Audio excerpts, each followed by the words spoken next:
দর্শক, এবারে বাজার পরিস্থিতির খবর জানাবো। মাছের বাজারের খবর জানাতে নাটোর থেকে যোগ দিচ্ছেন দেবাশিস কুমার সরকার। দেবাশিস, বাজারে মাছের সরবরাহ কেমন দেখতে পাচ্ছেন? দরদামের বিষয়ে একটু জানাবেন। শারমিন, নাটোরে জানেন যে চলন বিল এবং হালকি বিল বিশাল একটি মৎস্য ভান্ডার রয়েছে। এছাড়া রয়েছে 30,000-এর উপরে পুকুর।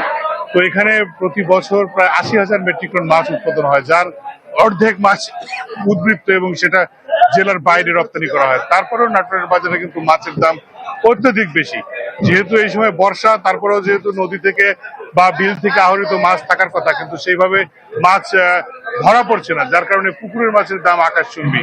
আমরা দেখেছি আজকে যে সকালবেলা 1 কেজি রুই বিক্রি হয়েছে 220 টাকা থেকে 250 টাকা পর্যন্ত। ডিজাইন, এলিগেন্স, বিউটি, সেরা পণ্য সবার জন্য জেভিকো। এবং তার উপরে যে রুই এবং কাতলা রয়েছে 350 টাকা থেকে 400, 450 টাকা পর্যন্ত পাইকারি বাজারে বিক্রি হতে দেখেছি আমরা।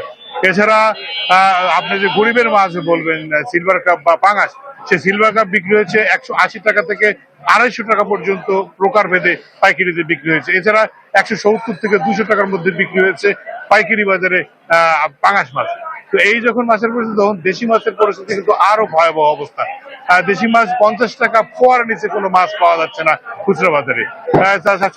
তবে সবচেয়ে কম দাম বাটা মাছ, যেটা হচ্ছে পুকুরে চাষকৃত বাটা মাছ 160 টাকা থেকে 200 টাকার মধ্যে পাইকারিতে বিক্রি হতে আমরা সকালবেলা দেখেছি।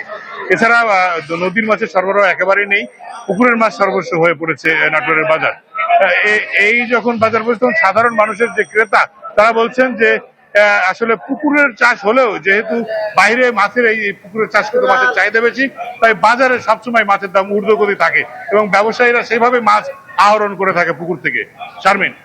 জি, ধন্যবাদ আপনাকে। দর্শক, মাছ বাজারের খবর জানাচ্ছিলেন আমাদের সহকর্মী।